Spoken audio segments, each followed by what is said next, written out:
Hello friends, Amod academy पर आप सभी का स्वागत है। मैं आमोद पाल। हम लोग भारतीय संविधान और राज्य व्यवस्था को पढ़ रहे थे, उसमें संवैधानिक विकास को देख रहे थे। उसी में अगला टॉपिक है भारतीय परिषद अधिनियम 1892। आइए इसके बारे में डिटेल से देखते हैं। केंद्रीय विधान परिषद सहित वायसराय को अतिरिक्त सदस्यों के मनोनयन का अधिकार किस अधिनियम के द्वारा दिया गया? तो भारतीय परिषद अधिनियम 1892 के द्वारा दिया गया।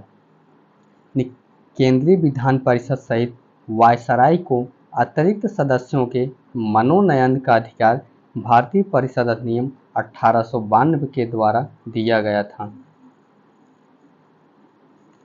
केंद्रीय विधान परिषद में मनोनीत किए जाने वाले अतिरिक्त सदस्यों की संख्या निर्धारित की गई, न्यूनतम 10 तथा अधिकतम 16। यानी जो केंद्रीय विधान परिषद में मनोनीत किए जाने वाले अतिरिक्त सदस्य थे, उनकी निर्धारित संख्या न्यूनतम 10 थी और अधिकतम 16 थी। बम्बई तथा मद्रास की परिषदों में गवर्नर द्वारा नियुक्त किए जाने वाले अतिरिक्त सदस्यों की संख्या निर्धारित की गई, न्यूनतम 8 तथा अधिकतम 20 अतिरिक्त सदस्य। बम्बई तथा मद्रास की परिषदों में गवर्नर द्वारा नियुक्त किए जाने वाले अतिरिक्त सदस्यों की संख्या न्यूनतम 8 और अधिकतम 20 निर्धारित थी।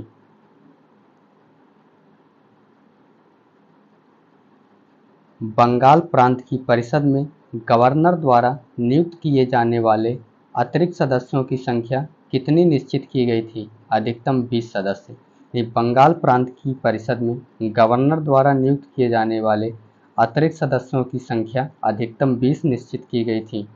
केंद्रीय विधान परिषद में अतिरिक्त सदस्यों का निर्धारित कार्यकाल कितना था? तो 2 वर्ष था।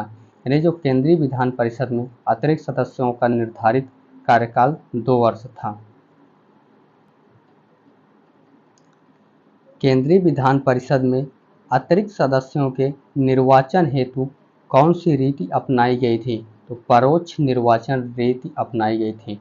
केंद्रीय विधान परिषद में अतिरिक्त सदस्यों के निर्वाचन हेतु परोक्ष निर्वाचन रीति अपनाई गई थी। किस अधिनियम द्वारा केंद्रीय तथा प्रांतीय दोनों विधान परिषदों के सदस्यों को बजट पर बहस करने एवं प्रश्न पूछने का अधिकार दिया गया? तो भारतीय परिषद अधिनियम 1892 द्वारा। भारतीय परिषद अधिनियम 1892 द्वारा केंद्रीय तथा प्रांतीय दोनों विधान परिषदों के सदस्यों को बजट पर बहस करने एवं प्रश्न पूछने का अधिकार दिया गया। 1892 के अधिनियम के अंतर्गत नवीन विधि निर्माण के तहत प्रांतीय व्यवस्थापिका सभाओं के लिए अनिवार्य था गवर्नर जनरल वायसराय की पूर्व स्वीकृति। यानी जो 1892 के अधिनियम के अंतर्गत नवीन विधि निर्माण के तहत प्रांतीय व्यवस्थापिका सभाओं के लिए गवर्नर जनरल यानी वायसराय की पूर्व स्वीकृति अनिवार्य थी। आपातकाल या विशेष आवश्यकता की स्थिति में गवर्नर जनरल को व्यवस्थापिका सभा की मदद से प्रांतों के लिए विधि निर्माण का अधिकार देने वाला अधिनियम भारतीय परिषद अधिनियम 1892 था। आपातकाल या विशेष आवश्यकता की स्थिति में गवर्नर जनरल को व्यवस्थापिका सभा की मदद से प्रांतों के लिए विधि निर्माण का अधिकार देने वाला अधिनियम जो था वह भारतीय परिषद अधिनियम 1892 था।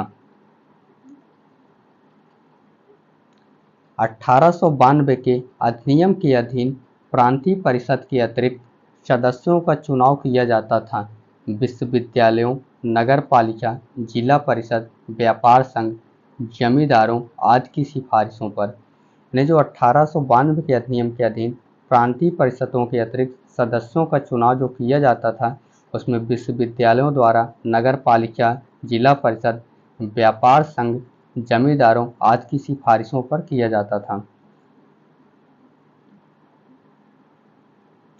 1892 के अधिनियम के तहत केंद्रीय परिषद के गैर सरकारी सदस्यों का निर्वाचन किस प्रकार का होता था?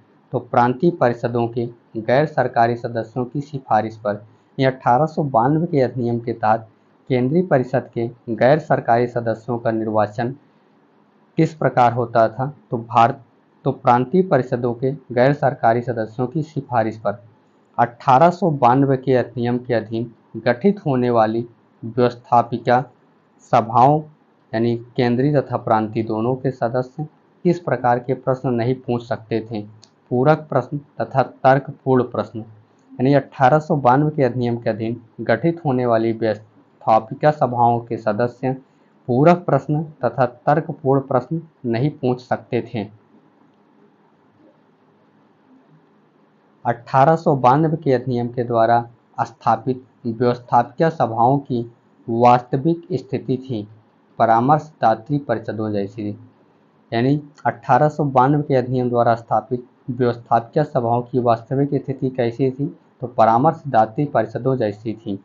1892 के अधिनियम की आलोचना करने वाले नरम दली नेताओं के नेतृत्वकर्ता थे गोपाल कृष्ण गोखले थे। यानी 1892 के अधिनियम की आलोचना करने वाले नरम दली नेताओं के नेतृत्वकर्ता गोपाल कृष्ण गोखले थे।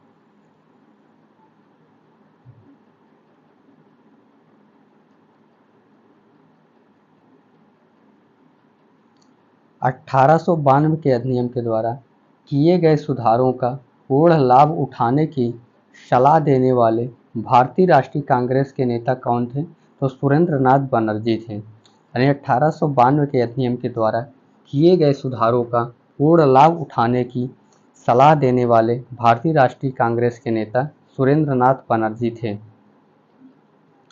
1892 के अधिनियम के अधीन गठित होने वाली केंद्रीय परिषद के सदस्य बनने वाले प्रमुख भारतीय नेता थे गोपाल कृष्ण गोखले, रास बिहारी बोस तथा सुरेंद्र नाथ बनर्जी।